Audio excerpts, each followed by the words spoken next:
नमस्कार बालमित्रांनो, आज 26 जुलै 2025 आपला संस्कार शिबिराचा 6वा आठवडा चालू आहे. या आठवड्यामध्ये उपक्रम आहे माता पित्यांचा सन्मान.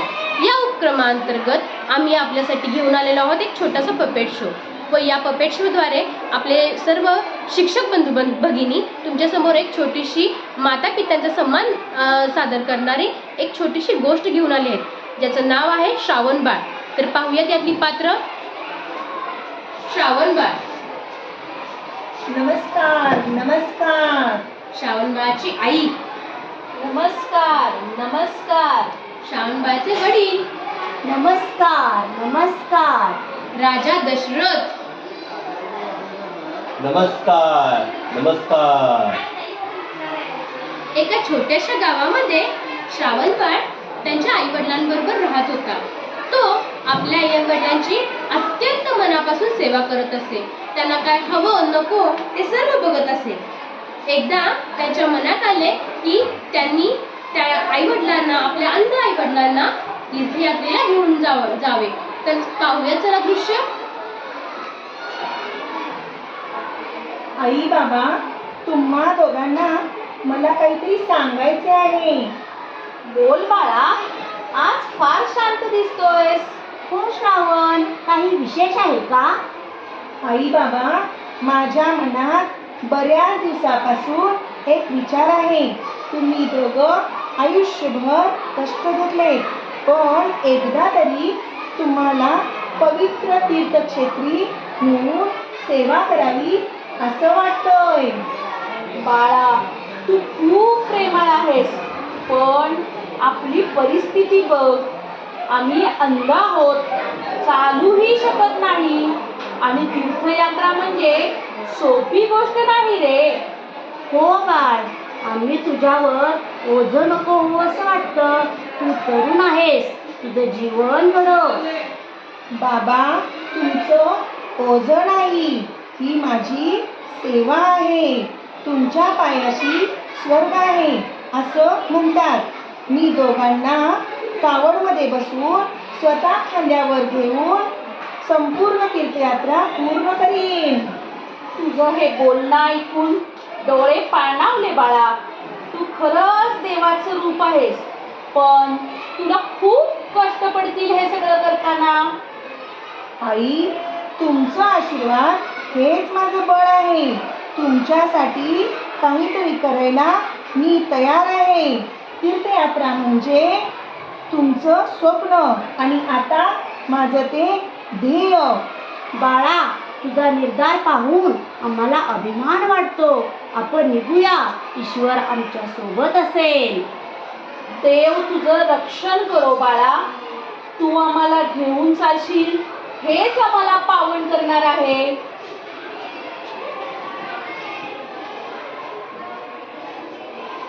तीर्थयात्रा ठरते.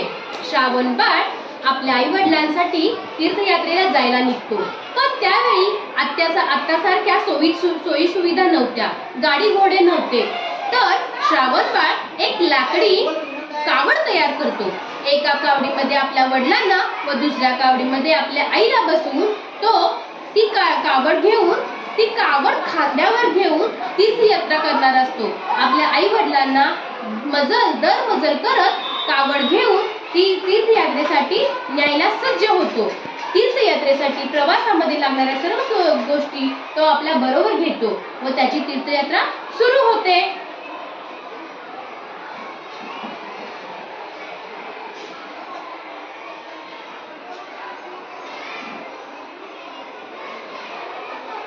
आई बाबा, अजून थोडंच अंतर बाकी आहे. पुढं एक सुंदर सरोवर आहे. मी तिथून पाणी भरतो. श्रावण, आम्हाला खूप तहान लागली आहे. आमच्यासाठी पाणी घेऊन येतोस का लवकर? श्रावण, पाणी भरताना सांभाळ, जंगल आहे. कोणी शिकार करणारे राजे जवळपास असतील.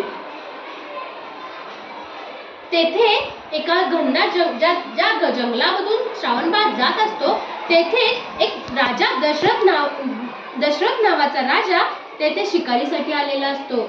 तो शिकार करण्यासाठी दबा धरून बसलेला असतो. श्रावण बाळ ज्या ठिकाणी नदीचे पाणी आणण्यासाठी गेलेला असतो तेथेच नेमका राजा दशरथ शिकारीसाठी बसतो व त्याला श्रावण बाळाचा सुगावा लागतो.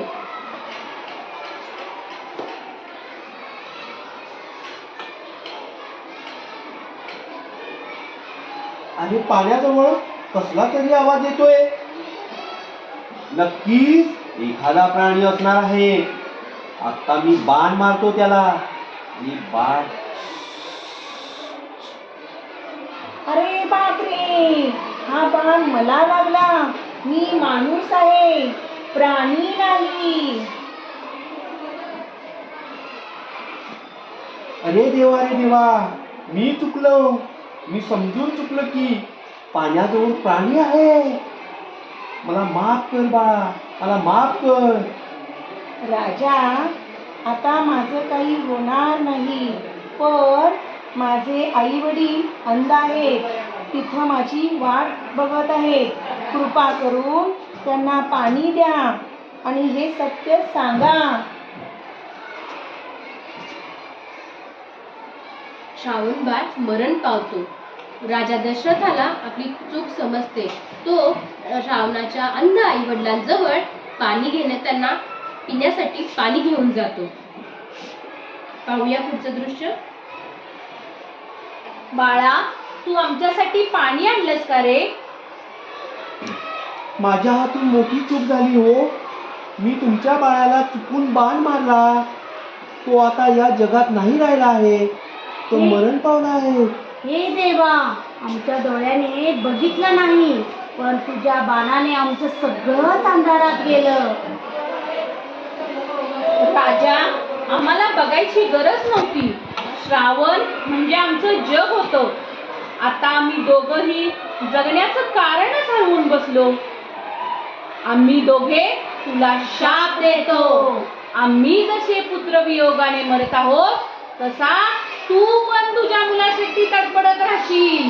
तू पण तुझ्या मुलासाठी तडपडत राहशील. तुला शाप देतो, तुला शाप देतो. अशा प्रकारे ही कथा येथे संपन्न झाली. या कथेतून आपण हेच शिकतो की कोणतीही जरी अडचण आली तरी माता पित्यांची सेवा अखंड करत राहणं हेच महत्त्वाचं आहे. या कथेतून जो संदेश दिलेला आहे माता पित्यांचा सन्मान करणे, माता पित्यांची सेवा करणे, हे हजारो वर्ष चालत आलेलं आहे व हीच गोष्ट पुढे देखील अजरामर राहणार. ज्या शिक्षकांनी ही गोष्ट सादर केली आहे ती पात्र बघूया. श्रावण बाळ म्हणजे सादर करण्याकरता आहेत आमच्या वरुटे मॅडम. नमस्ते नमस्ते. नंतर श्रावण बाळाच्या आई झालेल्या आहेत सौ माने मॅडम. नमस्कार नमस्कार. श्रावण बाळाचे वडील सौ सान्वी पाटील मॅडम. नमस्कार नमस्कार. राजा दशरथ श्री पाडवी सर. नमस्कार नमस्कार. धन्यवाद. आणि मी निवेदन करणारी अमृता तारापूरकर. नमस्कार.